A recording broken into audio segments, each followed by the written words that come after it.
can't just recommend Flight Simulator, because I know from the outset that more than 70% of players eventually interested won't be able to run it with the best quality and performance, no matter how good their rig is.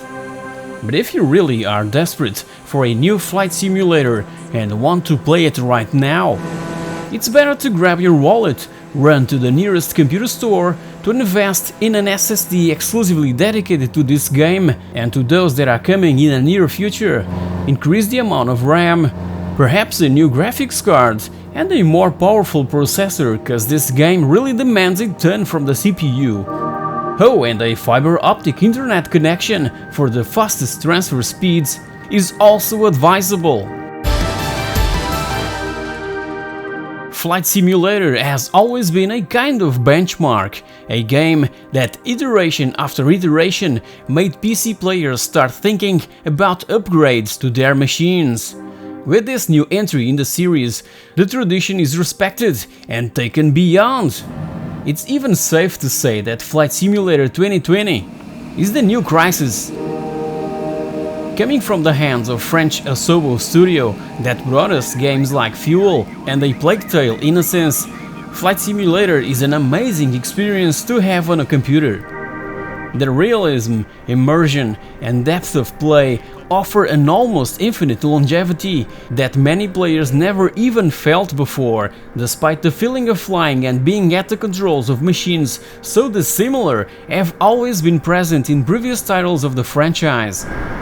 The original Microsoft Flight Simulator, released almost 38 years ago, was intended only for enthusiasts, but nearly 4 decades later, it's noticeable that the series slowly spread its wings to cover a wider audience.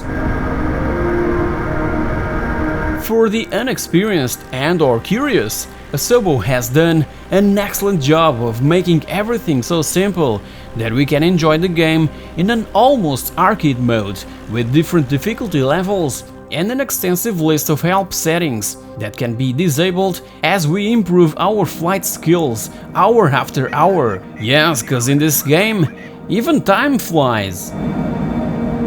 This is a title to be experienced, to be lived. There's no competition here. There's no advancing from level 1 to level 2, and so forth.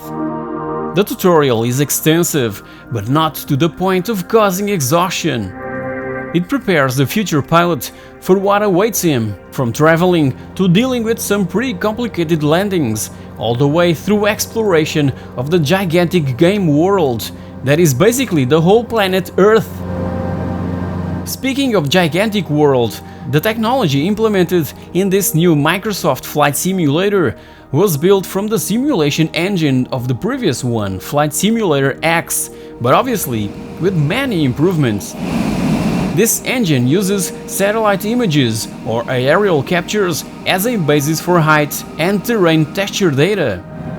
These are populated with the most diverse materials and objects through an AI totally dedicated to procedural generation. Of course that artists of flesh and bone have also made their contribution in specific locations, such as historical sites, capitals, tourist places or famous natural landscapes. As said, the whole world is waiting for us. All existing airports are present, even those more remote within tropical forests. 40 have been meticulously recreated by hand, and what really brings immense satisfaction to me in this game is the art of landing airplanes. And that's precisely where I started, completing all the landing related challenges. Then comes the immensity of possibilities that opens up, like traveling in real time to any part of the world, passing through the most exotic locations on the planet with real weather conditions and air traffic. We're looking at more than 2 petabytes of data, where our internet connection is used by taking advantage of Microsoft's cloud power and its own Azure technology.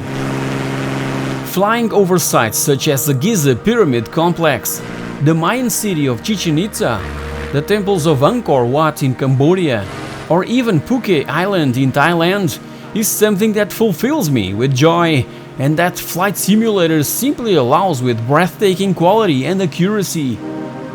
Still in relation to the climate, this is simulated according to real data, from storms to the rendering of clouds itself, with beautiful light distribution and volumetric coverage in real time without noticeable transitions in the level of detail.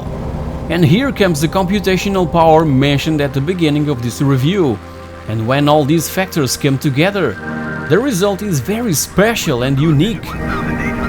However, there are details that can disappoint, but if you ask me, I would readily reply that it is perfectly acceptable in a game of this scale.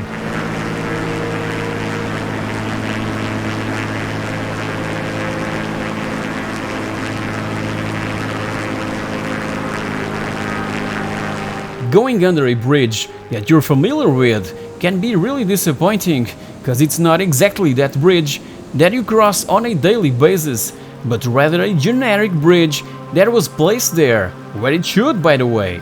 And believe me, this won't compromise at all the experience, cause way up in the sky, everything looks gorgeous and realistic. There are areas of the globe where we can even contemplate birds flying in flocks or giraffes wandering in savannas. Also, the planes are extremely well replicated to the smallest detail, from the outside to the interior, through the instrumentation present in the cockpits that simply function as in real life. Like airports, they have been virtually recreated using laser scan technology, legit manufacturing documents, and even CAD drawings. But it's the integration of all of this with Microsoft's Bing Maps service that takes this game to a whole new level of realism and freedom. We are therefore facing a next generation game. As I mentioned earlier, there are flaws and lack of detail in more remote areas, something perfectly understandable in a game of this scale and scope. Even so, your house may even be recognizable and located where it really should be in real life. It may not look exactly like your house, but it's there. And adjusting the flight time for sunrise or sunset in that idyllic spot you've always dreamed of offers one of the most amazing experiences ever provided by a video game. We are going through a period of confinement and uncertainty that prevents us from traveling the world with the freedom and confidence of other times. Flight Simulator allows us to change that, offering total freedom to virtually discover and visit inaccessible and idyllic locations, or simply make a shallow flight and, why not, try to land on our own street, neighborhood or city. A memorable game of endless possibilities that will remain on my hard drive for years to come.